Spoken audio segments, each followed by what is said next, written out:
Mugenja leero eyatta bamukutte abantu 6 babawadde obutwa bafudde omuliro ogukumiddwa Waragi gusaanyizaawo bya bukadde n'omugagga Ssende ali ku nnyonyi. Nabbambula w'omuliro akutte n'asaanyawo ekizimbe eky'emizigo ebiri omubadde muterekebwa ebidomola bya Waragi mu zooni yakazibwako ery'akakyafu mu Nnyendo mu kibuga Masaka era ebintu bya bukadde bitokomose mu kiro ekikeesezza leero. Omusasi waffe Tomusange Kayinja alina ebisingawo. Wabaddewo akasattiro ng'abantu badduka okutaasa ebintu byabwe. Omuliro bwe gukutte ne gusaanyawo ekizimbe omubadde muterekebwa ebidomola bya Waragi. Abangi gwe bakazaako eri akaseeso b'Emmandule mu zooni ey'akakyafu emabega w'ekereziya y'omu Nnyendo ku luguudo olugenda ekitovu mu kibuga Masaka, nga zooni eno ey'akakyafu y'emu ku zooni ezisingamu dipo za Waragi n'obubaala obutunda Waragi mu Nnyendo, nga wano abamusuubula we bamujja okumutwala mu bitundu bya Masaka ebirala. Omuliro guno gutandise ku ssaawa nga 3:30 ez'ekiro ekikeesezza olwaleero ewa omusajja ategerekeseeko eryamutambuzi kyokka nga yakazibwako lya mukiga. Ebidomola bya Waragi ebyabadde byaka kumpi okusinga ne peteroli obwedda buli lwe bibaluka omuliro ne gweyongera okwaka. Mu zooni eno ennyumba ziri kumukumu era kino kyekiremesezza poliisi enzimyamwoto era ne kigiwa akaseera akazibu nnyo okutuusa empiira z'amazzi okuzikiriza omuliro guno. Era poliisi amazzi gagiweddeko ate olwo neddayo okunona amalala olwo ate omuliro ne gutumbuka n'akasolya k'ennyumba ne kagwamu.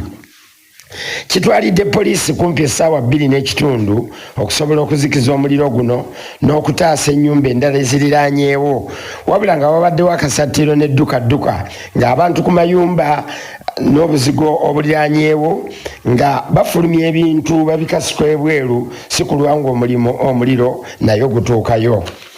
Ekifo kino kiriraanye n'essundiro ly'amafuta erya Rubis era wabaddewo obweraliikirivu bw'amaanyi nti nakyo kyabadde kiyinza okukwata omuliro, wabula poliisi egulwanyisizza okutuusa lweguzikizza. Omuduumizi wa poliisi y'omu Nnyendo DPC John Kwesiga ategeeza CBS enkya ya leero nti tewali muntu n'omu yajjiridde mu muliro guno. Saalongo Tomusange Kayinja ku lwa CBS ndi mu kibuga kya Ssaabasajja Masaka City.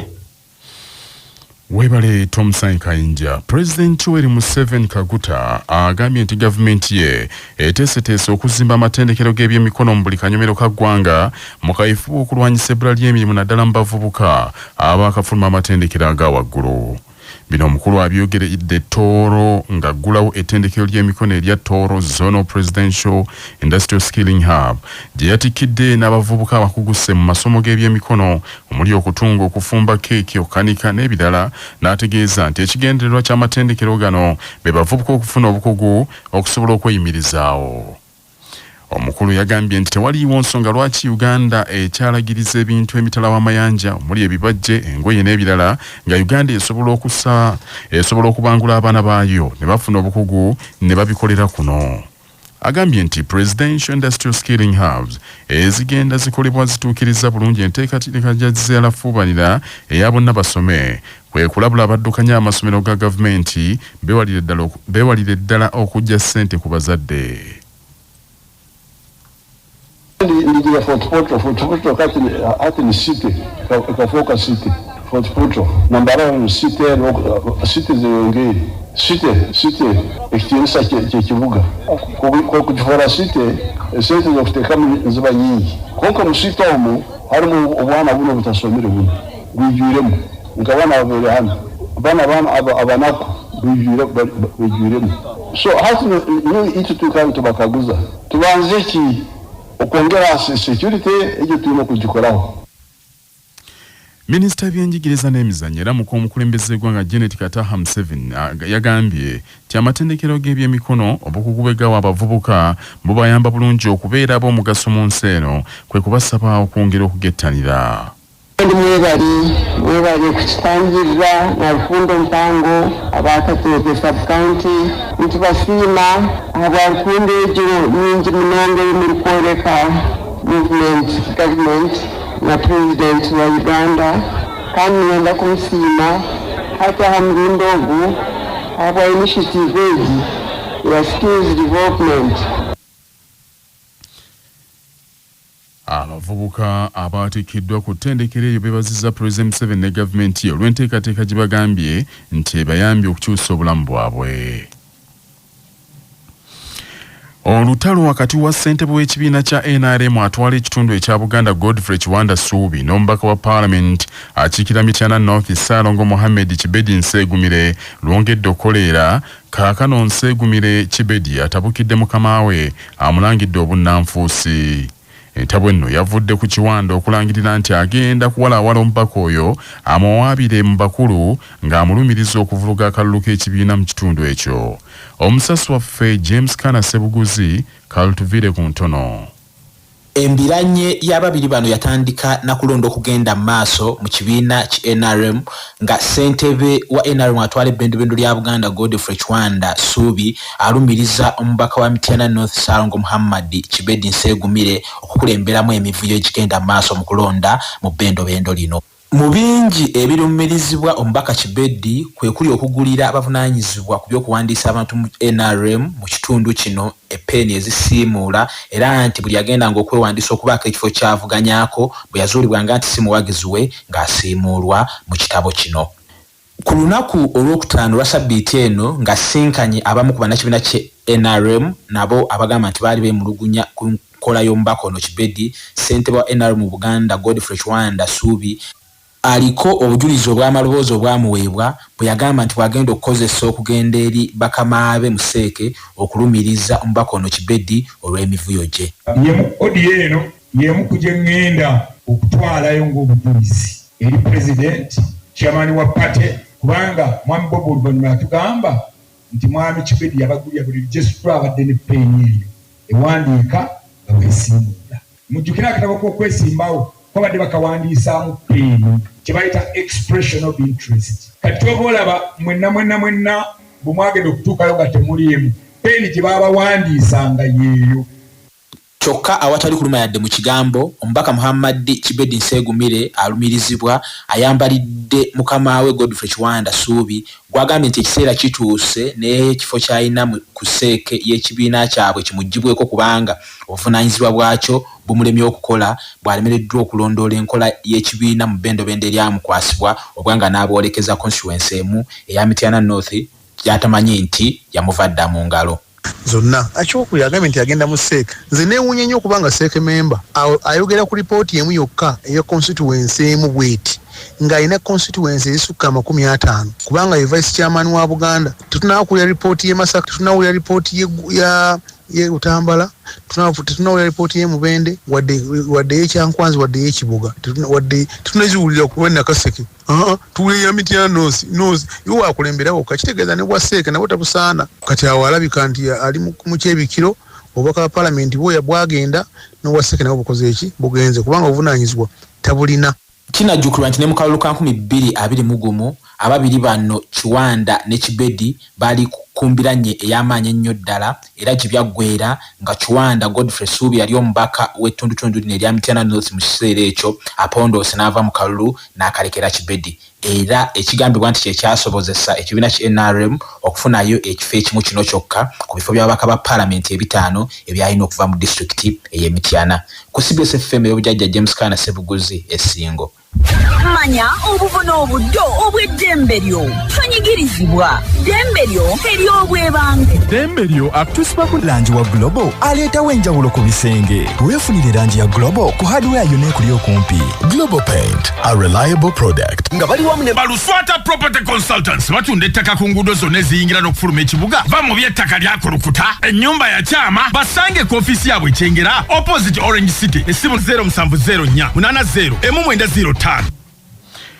Omulamuzi wa ddembe okujungula endagaano etatuukanye n'amateeka nga munnamateeka Magirani Kazibwe bw'annyonnyola. Omulamuzi bw'abanga awozesa obanga awulira omusango ogukwatagana ku byenfuna oba ebya bizinesi n'azuula nti omuwaabi yaleeta endagaano eriko amagoba amayitirivu ennyo agasukkulumye kwago kooti gebeera erambika bulijjo mu misango egy'enjawulo egifaanana ng'ogwo oba nga ddala amagoba tegasobola kuteekebwa mu nkola, omulamuzi wa ddembe okujungulula amagoba ago n'agakyusakyusa era n'ateekawo amagoba amasaamusaamu oyo aba abawaabiddwa omusango gaba alina okusasula mu mateeka. Abatuuze ku kyalo Bulenzi B ekisangibwa Rwabenge mu district y'e Kalungu baguddemu ekikangabwa abantu 6 nga ba family emu bawereddwa obutwa 2 ne bafiirawo. Ekikangabwa kino kigudde mu maka ga Sunday Henry Kaganzi abaana be 5 n'omukyala bwe bawereddwa obutwa era abaana 2 bafiiriddewo nga kuliko Natabi Esther wa myaka 6 saako Tabisa Nantayi wa myaka 4 era bombi bafiiriddewo. Wetukoledde amawulire gano nga poliisi okuva e Kalungu etuuse okwetegereza embeera kyokka ssentebe wa Gombola Rwabenge David Segawa Balemezi agambye nti amawulire ge bakafunawo galaga nti wandibaawo enkaayana mu kitundu ng'oboolyawo ze zivuddeko obuzibu. Essaawa zino poliisi emaze okutuuka okuva e Kalungu okutwala emirambo kubanga bano ababiri ekiro bo kitaabo byageza okutuuka ewaka nga bonna bagudde awo baza. So poliisi etuuse etwala emirambo gino egitwala mu ddwaliro ogenda kubakebera batwala Mulago naye nkimpira ku kyalo ya kiyongobere nnyo. Ebisingawo tunaabikuwa mu mawulire gaffe agajja. Poliisi Nateete wano mu Kampala eriko omukazi gwekutte n'eggalira ategerekese nti ye Suna Patricia bamukutte n'abalala 2 abatannamanyika ku bigambibwa nti beekobaana ne batta abadde bba Robert Mukwaya. Ettemu lino lyaliwo ng'ennaku z'omwezi 10 omwezi guno ogwokutaano mu bitundu eby'ekatale Bugema Seguku ku Lwentebe nga kigambibwa nti nakyalo oyo Suna Patricia yandibanga yeekobaana n'abatemu ne basanjaga bba bo bennyini ne beddusiza omusajja oyo mu ddwaliro gye baamutuusanga mufu. Olwo ne batandika okukubira abooluganda lw'omusajja okubategeeza nti omuntu waabwe afudde. Abooluganda bagamba nti omulambo gwa Mukwaya baaguzuulako embale era Sharon Namuleme mwannyina w'omugenzi agambye nti mu kwekebejja ennyumba omugenzi gye yafiiriddemu baasanzemu omusaayi ogwamansukira waggulu ku siiringi ekyabaviirako okwekengera nti oboolyawo mwannyinaabwe yandibanga baatemudda mutemule. Era tusuubira mukyala ye yamusse kubanga omukyala ffe yatukubira essimu n'atugamba omwami amusanze mu ntebe ng'avaamu omusaayi mu matu ne mu nnyindo nti era agenza omutuusa mu ddwaliro ne bamugamba yafudde.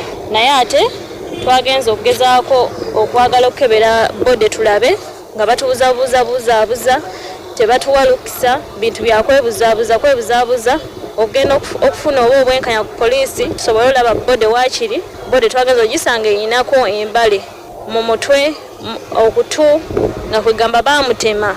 Kati twagala kumanya lwaki batta muganda waffe. Winnie Nantongo omukyala w'omugenzi omukulu agambye nti mujja we abadde amulumba ng'entakera nti era abadde amutiisatiisa nga yandibanga alina omukono mu kufa kwa bbaabwe. Natandika okunnumba nga gyewaka natandika okunnumba n'antiisatiisa n'entambula ne muviira ne muleka n'atandika okutiisatiisa bba wange n'amugaana okuddamu tuwa obuyambi ne tuguma. Kati ekivuddemu awo kibadde kiseera kituuse nga bba wange azze akomyewo nga twetondera nga tugamba nsaba mu nsonyiwe ewaka bamutulugunya nga n'ewaka agamba yaddukayo dda ali Masaka gy'abeera kati gye yapangisa nga mu nnyumba ye baagimugobamu dda kati ali mu kyalo n'angamba bamutulugunya era nsonyiwa tuddemu tukwatagane. Patrick Onyango omwogezi wa poliisi mu Kampala n'emirala akakasizza nti Suna Patricia w'emyaka 31 egy'obukulu baamukutte abayambeko mu kunoonyereza. Bamusanze ng'ali bubi ng'ali unconscious nga omusaayi gumuvaako ku kamwa ne ku nnyindo ne bagezako okumuddusa mu ddwaliro mu Doctors Hospital Sekuku naye okutuukayo ne bagamba nti nafudde. Mulambo gw'omugenzi ne bamutwala mu ggwanika Mulago naye kati Suna Patricia twamugombyemu obwala atuyambeko okunoonyereza kyetuli mu kukola. Ennyonyi ya Uganda Airlines omulundi ogusoose oluvannyuma lw'emyaka eguddewo mu butongole olugendo lwayo okuva ku kisaawe Entebbe okwolekera butereevu e London mu Bungereza. Omusasi waffe Betty Zwa ali ku kisaawe Entebbe kaatuwa ebisingawo. Olugendo luno lutongozeddwa Minisita w'ebyentambula General Edward Katumba Amala ku kisaawe ky'ennyonyi Entebbe n'ategeeza nti kabonero akwoleka enkulaakulana mu by'obusuubuzi, obulambuzi n'enkulagana ennungi wakati wa Uganda ne Bungereza. Tugenda London, tugenda kusabiriza, tugenda kuleeta abantu, tugenda kunoonya ba investor. Tutwale London kunoonya ba investor, tugenda kunoonya byakusuubulagana, tutunda ki, batuguza ki, ebyaffe tutunda bingi bebeetaaga. Bannayuganda tuve mu balobunanyi, abasajja baagala ebyokulya tebalina byakulya. Baagala ebibala, baagala ovakedo, baagala nanansi, baagala biti. Ate ennyonyi yaffe kati giba wano butereevu olukeera wano okutuuka saa 9 ngo ebintu ebyo abaabifunye. Akulira kampuni y'ennyonyi eya Uganda Airlines Jennifer Bamutulaki ategeezezza nti ennyonyi eno yakubuuka emirundi 3 okuva ku kisaawe Entebbe okugenda e Bungereza. Ono asabye Bannayuganda okwetanira ennyonyi eno era n'ategeeza nti olugendo luno olw'e Bungereza lugenda kuyunga Uganda ku bizinesi n'obutale obuli mu Bungereza. It marks a pivotal milestone in Uganda Airlines' journey. With today's departure, we officially transition from our establishment phase to a new chapter of long-term growth and expansion. We are proud to be the first carrier to operate the Airbus A330-800 Neo into London Gatwick. Abamu ku bannamukisa abagenda okukozesa ennyonyi eno olunaku olwaleero mulimu bannabyabufuzi, abakungu okuva mu gavumenti, abasuubuzi ne bannamawulire omuli ne munnamawulire waffe Muhammad Byai Sendegeya. Ndi musanyufu nnyo nti gwe mulundi gwange ogusoose ogendako e Bungereza ate gwe mulundi ogusoose ogenda ne Uganda Airlines. So nsuubira okufuna ekirungi ekisinga nga bwe kiri nti twafunye omukisa okujjuza visa ate ne ziyitamu. Bannaffe bamidde omukisa naye mbasaasideko, abamu batasobodde kugenda ninkakasa nti kibabadde bafumba ba Uganda Airlines tugenda kirabako aye tukibanyumize. So mweteeketeeke okufuna buli kimu ekigenda okubeera. Kinajjukirwa nti ennyonyi eno eya Uganda yakoma okusaabaza abantu okubatwala e Bungereza obutereevu mu mwaka gwa 2015.